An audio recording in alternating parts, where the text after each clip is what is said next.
Hey, true believers, it is Monday, and that means it's time for Alpha Flight. Alpha Flight number 10. Look at that cover. That is Sasquatch. Sasquatch is not happy.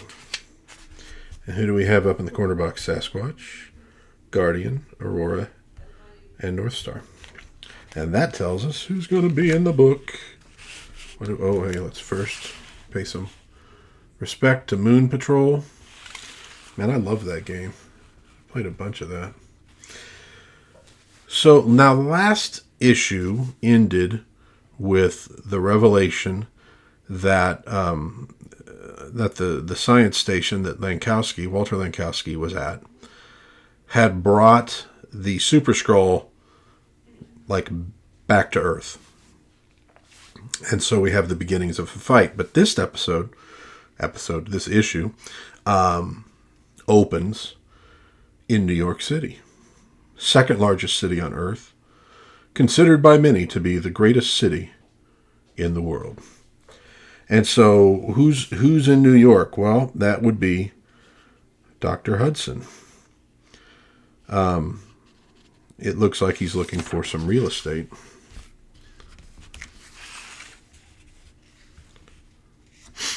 So he's got a real estate agent. He is signing what looks to be a lease. 2 weeks ago, I was an unemployed petrochem researcher with absolutely no prospects. Now I'm an executive scientist with Roxxon Oil. I think you'll like this building, Doctor. And why did I give that voice to the real estate agent? I don't know. So James Hudson has taken this position with Roxxon Oil. And, maybe that's going to be an issue. And as he's leaving the building, he passes by a couple, a blonde guy named Steve and his girlfriend named Byrne. Who could those be? Well, if you read the comic back in the day, you would know that would be Steve Rogers, Captain America, and Byrne, was it Rosenthal? I was just reading something about somebody named Rosenthal. Well, anyways, that's his girlfriend. That was a great era in Captain America, and I kind of miss it. And Captain America, getting some weird vibes off that dude.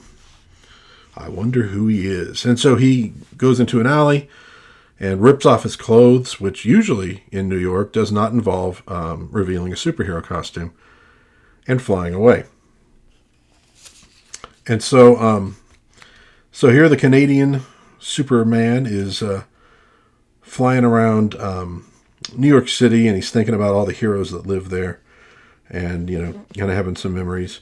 Funny, not so long ago, I would have seen this move as a chance to hang up the old battlesuit for good. Now I find myself thinking of all the potential adventures and living and working in the Big Apple. And speaking of adventures, I wonder how the rest of Alpha Flight is faring just now. But you notice that doesn't look like commercial air flight that's tracking him. But he wonders what's going on with the rest of Alpha Flight. Well, what's going on for Sasquatch is the aforementioned battle with the Super Skrull. That's a awesome splash page. He's got the Thing fists going. He's stretching. He's got the Human Torch power going on. That is great. By the way, this is a Stan Lee presentation created by John Byrne, colored by Andy Yankus, lettered by Michael Higgins, edited by Denny O'Neill, noticed by Jim Shooter. And here's another little walk down memory lane. I bet a lot of people my age remember this. You could join this young model builders club and get that F-16 model for free. I never did, but I always wanted to. F-16 was a cool airplane. And so we first, of course, get a little background on what happened, and the Super Skrull coming in to back to Earth, and it sort of being their fault, and they initially thinking it was the Thing and all that. And now back to the present. The Super Skrull. I weary of this game, human. Have you so little love of life that you accept death with such paltry resistance? I am a warrior, Earthman. I crave the hunt, the chase. You survive only so long as you amuse me. So he is roughing up Sasquatch quite a bit, not knowing, necessarily, that it's Sasquatch. So he's in his Human Torch form, and he's sort of hunting down Lankowski, who got blanketed by all this snow. And all of a sudden, reaching up from the snow, 2 orange, hairy arms. Not good for the Super Skrull. What in the name of Rawr? And so he grabs him and he throws him into the snow. The Super Skrull has seen this orange-furred behemoth only once before, and that through the hazy stupor of sudden reintegration. Nevertheless, he senses instantly that all is not as it should be. He has witnessed the awesome transformation of Walter Lankowski into Sasquatch, and has heard the good-natured joviality that was the giant's trademark. But that is not here now. Only animal savagery gleams in the beast's ruby eyes. This is indeed Sasquatch, but Walter Lankowski is nowhere to be found. So he has awakened the beast. And I don't use that language casually here. So Super Skrull has been knocked down, but he ain't out. And so, boom, punches Sasquatch. Sasquatch then picks up this giant boulder, tosses it. He's using the Mr. Fantastic power to get out of its way. And this, back in the day, this was a pretty staple of a lot of great Marvel comics, was just the all-out combat. Jack Kirby, of course, was brilliant at it. But sometimes, there doesn't have to be a whole lot else going on, but just a good old-fashioned slugfest. And so he's given, the Super Skrull a rough time, but the Super Skrull is very, very powerful. And while we are going through this fight, and like I said, there's not necessarily a lot of subtext, we are getting some interesting developments with the Sasquatch that is going to come up later. So he takes the Super Skrull down quite a bit. Oh, actually, no, I'm getting that wrong. So he's getting ready to do some hardcore damage to Sasquatch, and something happens. Yarg! My blood boils. The pain. I cannot bear the pain. And Sasquatch, sensing his foe's sudden weakness, closes for the kill, which tells you again that Walter Lankowski is not in control at the moment. While the Skrull scrabbles and crawls across the snow, desperate to outdistance the lumbering monster. But he cannot, and the terrible weapon Sasquatch draws back for the strike. Oh, wait. And the terrible weapon Sasquatch draws back for the strike can no longer be called a hand. There we go. Sometimes you got to read it a couple times. It is a claw, razor-sharp talons, bared, glinting in the dim light of the aurora borealis. But before the slashing blow can fall, no! It has been many long years since I felt a need to use my hypnotic powers, but this is such a time. You will stand frozen, thus, until I see fit to release you. And so he manages to stop him by using his hypnotic powers. And now we get a little primer on, the history of the Super Skrull. We get Ms. Marvel. There we go. We get Ms. Marvel, which was one of my favorite costumes, and fun seeing Byrne draw. We see him fighting Human Torch and Spider-Man. And so we're getting kind of the lowdown, and then we get Galactus here. So you get kind of a little history of the Super Skrull. And that in turn, so this thought is coming from Lankowski, because since he's now frozen, he's being able to reassert his own personality over the raging Sasquatch. And so getting this whole story, he goes, and that explains the sudden pain he's experiencing. All those months and the radiation belts must have contaminated him. The Super Skrull is now suffering a kind of super leukemia. He's dying. So he wants to return. He's trying to force him to obey. Help you? Oh, yes. I'll be only too glad to help you, Skrull. And he says, I will obey. So he's not really under the Skrull's control anymore. But he's letting him think that he is. You know, it's weird. Captain Marvel, also died from cancer. So now the Super Skrull, yeah, it's rough. Okay, and so as the first cold light of dawn pinks the peaks of the northern Rockies, robot-like, silent, the man-monster called Sasquatch sifts through the fire-blazed wreckage of the Mount Logan Cosmic Ray Research Station, and his distant winter sun shines itself over the craggy horizon. A strange and alien artifact takes shape. So basically they're building this like transporter device to take him back to the throne world. And so he's going to leave Sasquatch to die in the frozen cold because the Super Skrull's a jerk. And he's like, no, and he knocks him into the transporter, pulls the lever, and no. Again, that is pretty awesome art. Nice job, John Byrne. The terrible scream ripples and rips across the peaks, a cry of soul-searching anguish colder than the snows. But Sasquatch is unmoved. It worked. His atoms are scattered back across the Van Allen belts, soaking up more radiation.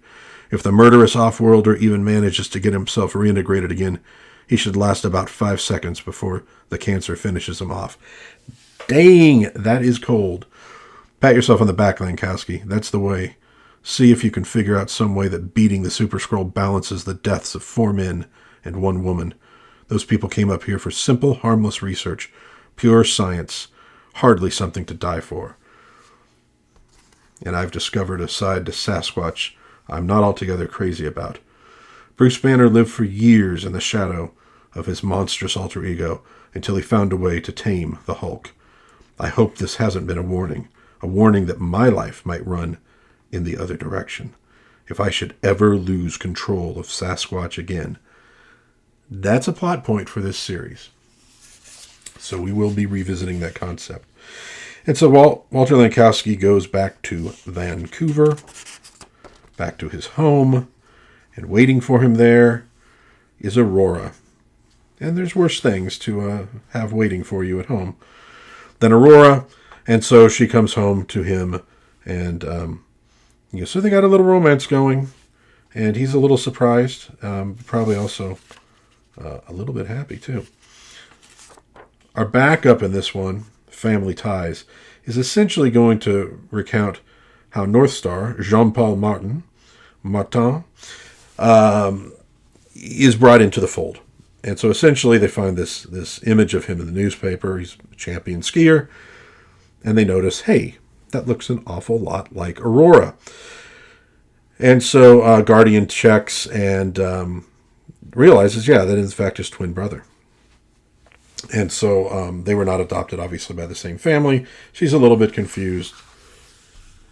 But, I'll tell you what, when Byrne really put his work into it, I don't know if he was Romita level on women, on beautiful faces, but boy, he could get close. Sometimes I'm not so sure he put everything into it. Sometimes the faces all sort of blended together, but man, when he was on, he was on. So North Star is summoned to Parliament Hill, and there he is introduced to his twin sister.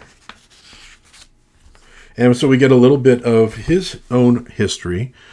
No, don't look so surprised, Jean-Paul. At first I wasn't absolutely certain you possessed that particular power, super speed flight.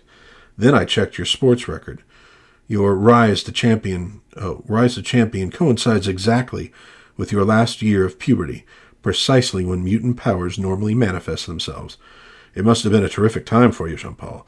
Suddenly, the world was very much your oyster, and if you had to cheat just a little to gain the pearl, well, you had no real problem justifying your way around that one, did you? So, yeah, he cheated a little bit to be a champion. And So he's saying, okay, so he's introducing to the idea of this super team. I want you to be one of them. Surely you jest. You have read me very well, Hudson. What makes you think the man you describe would be interested in joining this silly little club of yours? Perhaps because I already have. Brother. Yeah, I was trying to do Buster's voice from Arrested Development. Brother, what? Good morning, Jean-Paul. It has been a long time. Fantastic. It is like looking to some strange distorting mirror. Then you agree. You will accept Cher James' offer and join us here. Of course not. This is some foolish trick. How could I have a twin sister and not know it? You didn't know your name was Bobier until 8 weeks ago. This is no trick, Jean-Paul. I promise you that. Now come, brother, take my hand and greet me as family should. We have much to talk of, you and I. Yes, much. And obviously, when those two join hands, the magic happens. So there we go. We get this is mostly a character development issue, and you will often find that is the case when you're looking at an issue that is taken up primarily by a big superhero fight. I mean, such issues can be, frankly, just lazy because people like fighting, but what the fighting gives you an opportunity to do is actually do some character development work without, long-winded scenes of people, talking, or people walking down streets with a lot of thought bubbles in their head. And so the character development we got here, in particular, was from Sasquatch. Now, we've gone through several issues now that, highlighted Puck, and then we're highlighting Aurora and North Star. And we've gotten origins on Shaman and Snowbird. So Byrne here is trying to kind of give everybody a taste of these characters, which are all new. I mean, we're only at issue number 10. We haven't gotten a full year of Alpha Flight yet. So, again, if you're working with the Avengers, you're working with Justice League, you typically know who most of the characters are from other books. Maybe one or two new ones comes in. It's easy to bring them into the fold. And here we're talking about characters that pretty much nobody knew. So we've been going through. Now this is Sasquatch's turn. Last issue in this, we learn a little bit about who he is as a scientist, who he is as a man, and we learn that there is the potential for him to lose control of the Sasquatch form. And that happens in this issue. And frankly, he was going to potentially kill the Super Skrull with his bare hands before he got hypnotized into stopping. That let him reassert himself, and then he realizes the Super Skrull is dying anyways, and he scatters him back into the radiation belts. Because he doesn't have a lot of mercy for the guy, even in human form. He shows up, and for no good reason at all, kills a bunch of people. So Sasquatch's attitude is, screw you. We've also seen that that Hudson has taken a job for Roxxon Oil in New York City. He's leased an apartment in the same building as Captain America, strangely enough. And obviously, maybe Heather's going to be joining him, and he's kind of, well, I guess maybe I'll be a superhero in New York like Spider-Man and all the rest. And then, of course, we finally get the little meeting of Aurora and North Star. So all in all, not a bad issue, but we haven't really had a full-on team issue in quite a while.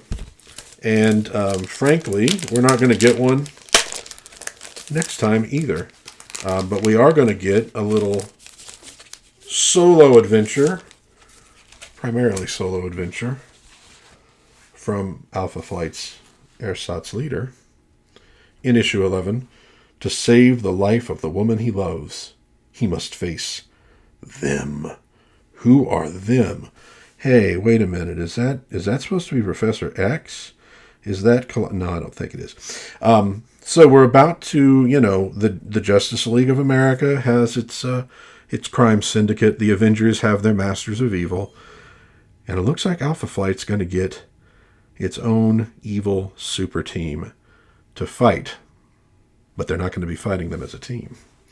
It's going to come down to James Hudson. That will be next Monday when we tackle issue number 11.